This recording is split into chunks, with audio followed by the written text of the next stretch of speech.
कम से कम हम कुरान पढ़ के उनके लिए बख्शे तो सही। कम से कम हम कुरान पढ़कर दुआएं मांगकर अल्लाह ताला से रो रो कर गिड़गिड़ा कर इतना तो कर ही सकते हैं कि उनके लिए दुआएं मगफिरत करें, उनके लिए फतह के लिए दुआ करें। अस्सलाम वालेकुम वरहमतुल्लाह। दोस्तों, मेरे अजीज साथियों, उम्मीद करता हूं कि बहुत अच्छी नींद सो रहे होंगे, बहुत अच्छा खा भी रहे होंगे और बहुत अच्छा हम लोग पहन भी रहे होंगे। उन मासूम फलस्तीन के लिए, उन मासूम तड़पने वाले बच्चों के लिए, बच्चे भूख से बिल्कुल मर रहे हैं। एक ऐसे समझ लीजिए कि जिंदा लाश हो और जिंदा लाश कब्र में से निकलकर और वो चारों तरफ घूम रही हो और चक्कर लगा रही हो। आज मुस्लिम हुक्मरान तो बिल्कुल खामोश बैठे हैं। ऐसे समझ लीजिए जैसे कि उनके मुंह पर किसी ने टेप लगा दिया हो और आंखों की रोशनी, उनकी बीनाई उनसे छीन ली गई हो, गोया कि उन्हें दिख नहीं रहा हो। जिस तरह एक मुर्गी दाना चुनती है, इस तरह ही बच्चे दाना, गजा के लोग दाना चुन रहे हैं अपने लिए। लेकिन यहाँ एक सवाल खड़ा होता है, वो बहुत जरूरी सवाल है। वो सबसे पहले मुझसे है, उसके बाद आप देखने वालों से है। और वो सवाल ये है कि भाई आपके भी जहन में आ रहा होगा कि ठीक है, आप यहाँ पे बैठ के बड़बड़ तो कर रहे हो, आपने क्या किया? तो यही सवाल आपसे भी होता है कि फिर आपने क्या किया? कम से कम आवाज तो उठा रहे हैं, वीडियोस तो बना रहे हैं, स्क्रिप्ट तो लिख रहे हैं। मैं आप लोगों से पूछ रहा हूं, आप क्या कर रहे हैं? मैं अपने दिल से पूछ रहा हूं कि मैं क्या कर रहा हूं।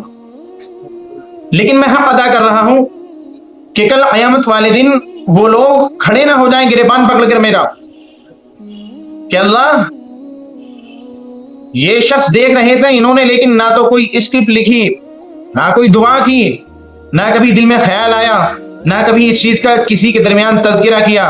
दोस्तों बैठे तो वही अय्याशियों वाली बातें, घर की बातें, दुनियावी बातें। कभी इन मासूमों का हमने नाम लेके याद नहीं दिलाया कि वहां मासूम पिस रहे हैं, वहां मासूम शहीद हो रहे हैं। तो ये सवाल तो आपसे भी होगा ना।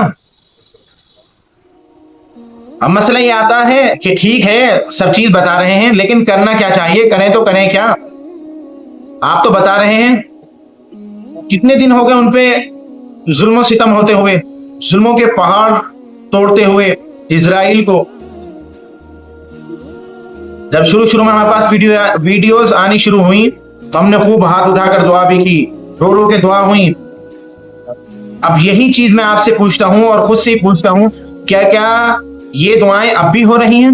अब तो बंद हो गई।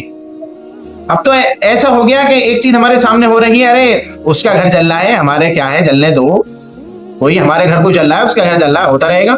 शुरू में टोपी लगाया और उसका घर जल रहा है, आग लग रही है, तो हमें परेशान होना चाहिए। लेकिन जब देखा दूसरे दिन भी जल रहा है, तीसरे दिन भी जल रहा है और कई महीने हो गए लगातार जलते हुए, तो दिल से वो बात निकल गई और ये होने लगा, अरे ये तो चलते ही रहते हैं, छोड़ो पर इनके लिए क्या।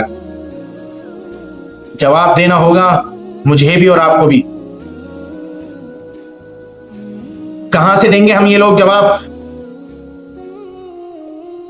कम से कम हम इतना तो करें, कुछ भी नहीं कर सकते, कुछ भी नहीं कर सकते, दुआ करनी तो ना छोड़ें। 5 वक्त की नमाजों में हम दुआ तो करें। कम से कम हम कुरान पढ़ के उनके लिए बख्शे तो सही।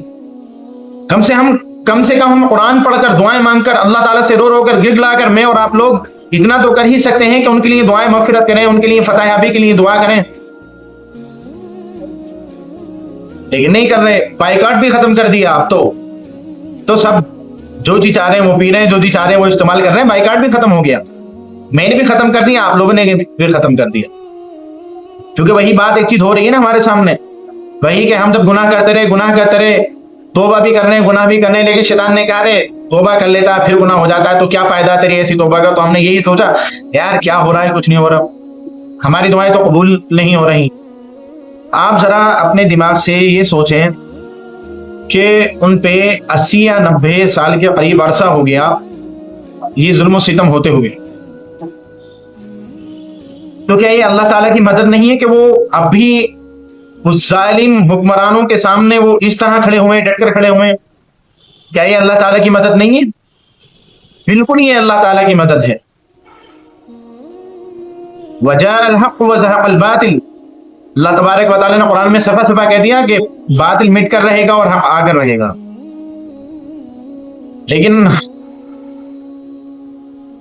जिस कदर दिल के अंदर दर्द है, मैं आप लोगों के सामने बोल तो रहा हूं लेकिन बोला नहीं जा रहा, क्या क्या कहूं। बस मैं आप लोगों से ये दरखास्त, इल्तिजा और ये मैं आपसे रिक्वेस्ट करता हूं कि आप लोग एक तो दुआ करनी ना छोड़ें।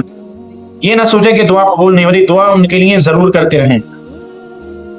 और दूसरी चीज ये कि जो हमने बाइकाट चालू किया था, उस बाइकाट को ना छोड़ें।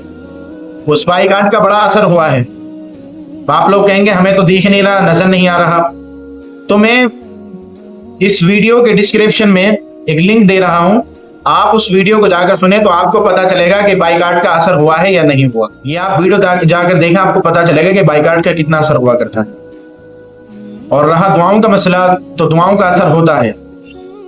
या तो दुआ आखिरत के लिए रख ली जाती है कि भी आखिरत में उसका अजर मिलेगा, या दुआ फिल वक्त एकदम से कबूल कर ली जाती है, या फिर ऐसा होता है कि जब आप दुआ करते हैं तो कुछ दिनों के बाद उसके नताइज सामने आने शुरू होते हैं। तो मेरी और आपकी जिम्मेदारी ये बनती है कि हम उनके लिए दुआ करनी ना छोड़ें। अल्लाह रब्बुल इज्जत से दुआ करें कि अल्लाह रब्बुल इज्जत उनकी हिफाजत फरमाए, अल्लाह रब्बुल इज्जत उनको फतह अब फरमाए, अल्लाह रब्बुल इज्जत जालिम हुक्मरानों के अगर नसीब में हिदायत है तो उनको हिदायत नसीब फरमाए, और अगर नसीब में हिदायत नहीं है तो उनको इस दुनिया से नेस्त नाबूद फरमाए। अस्सलामु अलैकुम रहमतुल्लाह।